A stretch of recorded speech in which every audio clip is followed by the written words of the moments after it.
In 1966, James Baldwin wrote, "I have witnessed and endured the brutality of the police many more times than once, but of course I cannot prove it."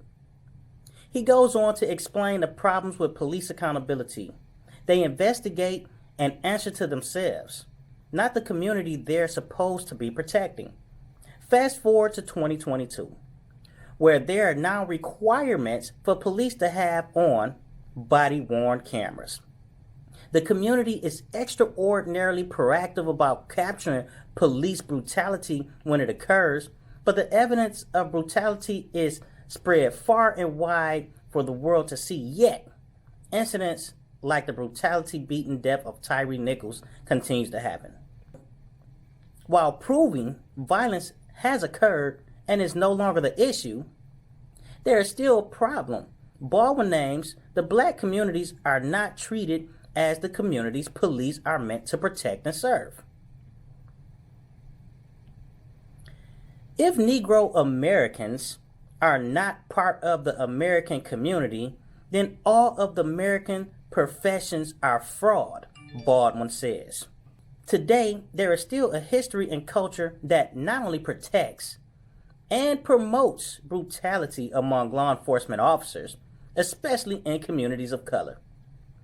Historical patterns of discrimination policies and enforcement mechanisms, including first the use of slavery and later the criminalization of black people, have contributed to the legacy and mistrust and fear between law enforcement and black communities.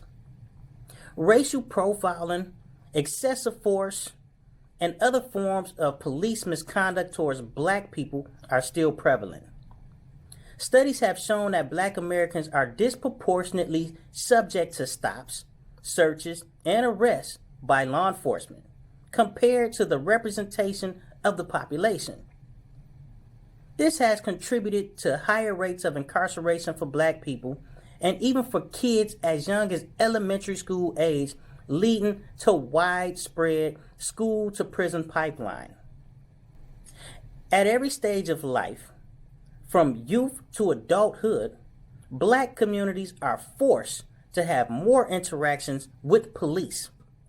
For example, the presence of police in school have led to the criminalization approach to student discipline, pushing students out of school and into the criminal justice system.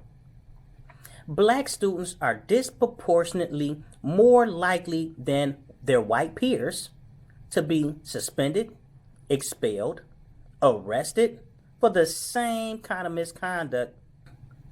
Interactions with the criminal justice system can affect future education and employment opportunities, overall contributing to a low quality of life. These issues have led to widespread protests and calls for systematic change, including calls to defund the police and invest in community-led solutions for public safety.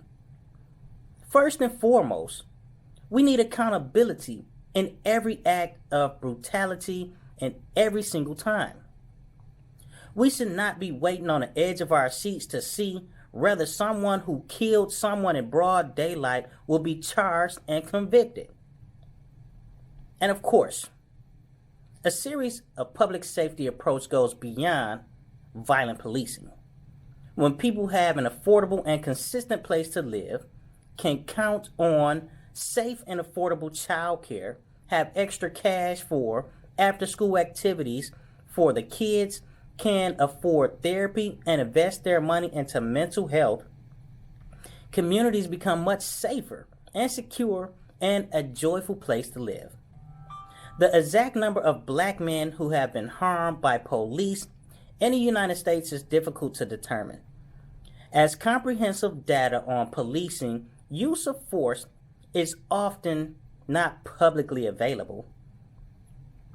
Many incidents of police violence goes unreported, undocumented, and the statistics represent just a fraction of the total impact of policing on black communities. According to the data from the MAP Police Violence Project, in 2021, black men account for 26% of police killings despite representing only 6% of the U.S. population. Additionally, research has found that black men are 2.5 times more likely than white men to be killed by police.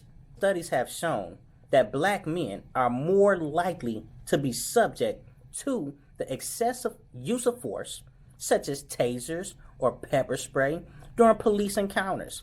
Furthermore, data on police stops, searches, and arrests also suggests that black men are disproportionately affected by discriminatory policing practices. So we've done the first part of proving the violence. As Baldwin said, he was lacking. Now we need a culture shift. As a country, we must decide what we want for the mission of our police force to be. If it is to protect and serve our communities, that is the standard conduct and accountability they must be held for. When we hire for any job, we ensure that our employees act accordingly to our values. Police officers, with the significant authority and responsibility they hold in society, should not be exempt. The community must be included in building new practices to ensure that police are acting within the best interest of the public and transparent and are following the law. This is what we should be putting our public resources into, not violent policing. True public safety means everyone feels safe and secure, physically, financially, and emotionally. We can end the cycle of senseless, racist violence. Only when a culture of accountability supersedes the one we have today can black communities heal and have a good relationship with police. Thank you.